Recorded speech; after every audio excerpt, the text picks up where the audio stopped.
Welcome back to Jersey Matters. We're at Monmouth Park Racetrack. The race for governor of New Jersey is a long one. Election day is over a year away, and there's already one person in the race. He's been in it since January, Republican Jack Ciattarelli.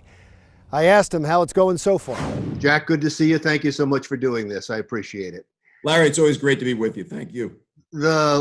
From the last time I talked to you, the world has changed dramatically. How has that changed your campaign and your campaigning?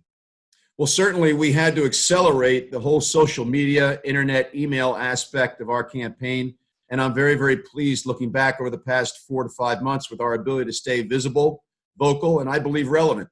But issues that were so important, were the top issues before, have now taken a back seat to other issues that have arisen over the last several months. Has that changed your strategy at all?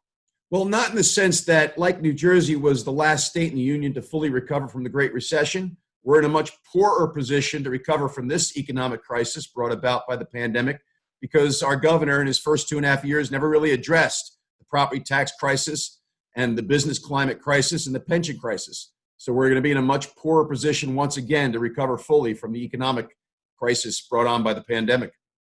One of the things that's been hurt by COVID-19 is polling. Interestingly enough, even though everybody's home, we haven't seen many polls on how the governor's doing. Just that one very early on where he got high marks, unprecedented marks, where he was the highest they've ever gotten in the Eagleton poll. Do you think they've held up? All 50 governors across the country, Larry, got a bump. I think people feel a great deal of sympathy for their leadership when there's a life or death crisis that's occurring. We see those poll numbers dropping with each executive order that the governor seems to issue by fiat. That just doesn't make sense at ground zero with respect to what's going on in the community. So, and the other thing is nowadays, I just find it harder and harder to completely trust polling. We all know it's hard to get people on landlines. It's next to impossible. And no one seems to answer their cell phone unless they recognize it on caller ID. So polling doesn't seem, in my mind, and I know there's a great number of polling institutions out there to do the best they can, but recent history has shown us poll numbers don't really indicate the outcome of elections. We are going to be borrowing money, it seems like, at an unprecedented rate coming up. I know in this first stopgap budget, we're going to borrow a little bit of money, but it seems like we're going to be borrowing a lot more down the line. I spoke with Senate President Steve Sweeney, who was reluctant to borrow money at first, and he's saying, no, we're going to have to. The next governor is going to get saddled with that debt. How do you handle that? What can you do? Well, first and foremost, I'm going to make sure that we don't have that debt. I've talked about commencing a lawsuit if this bill goes through and the governor is to sign it. It's unconstitutional. And the Supreme Court agreed with that position and made it unconstitutional in Lance versus McGreevey. There was also a lawsuit when Cody was the governor for that short time. And also Corzine gave serious consideration to borrowing and then was talked out of it. We will commence a lawsuit if this is the case. And I want to remind people, Larry, if you go back to the Great Recession, we had an $6 to $11 billion deficit because of the revenue cliff back then. We closed that gap without borrowing or raising taxes. So this governor just has to be willing to make the hard decisions. But when he makes a promise to the largest public sector union that he's not going to lay off a single individual prior to December 31st, 2021, he's demonstrating he doesn't want to make the hard decisions to avoid having to borrow money. Should schools open in the fall? It depends. We have to see where things go from here with the pandemic.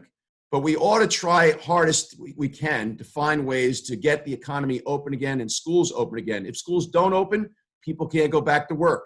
If people can't go back to work, there's a great deal of financial insecurity and currency isn't circulating. And the human cost of a prolonged economic shutdown will be terrible. So we do have to challenge ourselves to find ways to get back to normal. I really believe this. If those that suffer from underlying conditions continue to shelter in place, if everyone wears their masks and people social distance, we can beat this virus and get the economy open again. When the economy does open again, as we've already discussed, there's going to be some major financial problems. You talked about cutting, you talked about layoffs. There has to be tax increases, right? Not necessarily. Again, Larry, I'll go back to the Great Recession. That was a $29 billion budget. The budget introduced by the governor was $40 billion for the 2020-21 year. That's $11 billion more. Now, again, that was pre-pandemic.